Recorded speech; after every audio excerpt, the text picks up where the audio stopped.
Le 14 mars 2024, dans plusieurs pays de l'Afrique de l'Ouest, Internet commence à ralentir brutalement. En Côte d'Ivoire, au Ghana, au Bénin, au Nigeria, mais aussi dans plusieurs pays sans accès direct à la mer comme le Burkina Faso, des banques sont perturbées. Des transferts d'argent deviennent difficiles, des entreprises tournent au ralenti. Qu'est-ce qui s'est vraiment passé ce jour-là? Avant que je te révèle la cause, si tu aimes ce type de contenu qui t'explique simplement les grands enjeux africains, je t'invite rapidement à télécharger notre application Infomédia disponible gratuitement sur Android et iOS où tu pourras consommer notre contenu non censuré et ce au quotidien. La cause de cet incident du 14 mars ne se trouvait ni dans les rues ni dans les antennes téléphoniques. Elle se trouvait à plusieurs kilomètres sous l'océan. 4 câbles sous-marins avaient été endommagés. ACE, WACS, SAT3 et MENOAN. 13 pays africains ont été touchés ce jour-là. Les autorités au Ghana ont commencé à expliquer que le rétablissement complet pourrait prendre jusqu'à plusieurs semaines. Cette panne nous a surtout rappelé une chose essentielle. Internet que nous utilisons en Afrique ne tombe pas du ciel. Près de 99% de nos données passent par des câbles en fibre optique posés au fond des mers.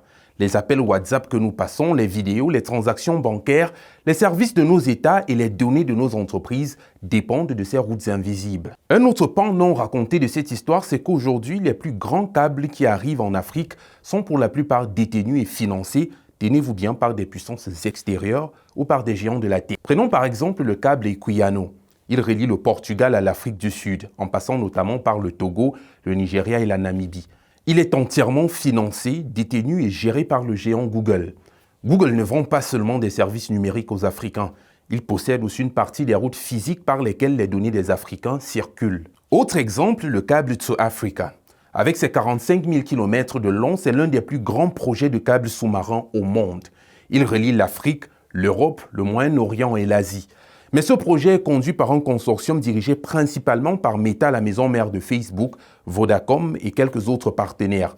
Il y a bien évidemment des acteurs africains, notamment Baobab du groupe MTN, mais il faut dire que l'Afrique n'est pas un acteur de poids dans ce projet. Si nos économies deviennent totalement dépendantes d'infrastructures que nous ne finançons pas ou ne finançons que très peu, que nous ne construisons pas et dont nous ne contrôlons pas assez la gouvernance, alors notre souveraineté numérique reste limitée. Pire, elle est entre les mains des autres, qui peuvent décider à tout moment de nous isoler du reste du monde. Certains pays africains commencent déjà à aborder la question autrement, notamment le Kenya qui a participé directement au financement de son câble Teams reliant Mombasa aux Émirats arabes unis. À l'ère de l'intelligence artificielle et des révolutions tech dans laquelle nous vivons, la souveraineté ne se joue plus seulement dans les mines, les ports, les banques ou les palais présidentiels. Elle se joue aussi au fond des océans. D'aucuns diraient mais ça fait trop de chantier pour l'Afrique tout d'un coup. C'est vrai. C'est pour cela que notre génération n'a pas le droit de dormir. Parce que demain, la question ne sera pas seulement qui possède nos ressources. La question sera aussi qui possède les routes par lesquelles circulent nos données, notre argent et nos économies. Que doit faire l'Afrique pour affirmer sa souveraineté numérique? Parlons-en en commentaire. Je suis Livingstone Amand, c'était Afo au quotidien. Continuez de suivre Afo Média pour un narratif africain sans complaisance, mais sans condescendance. À demain.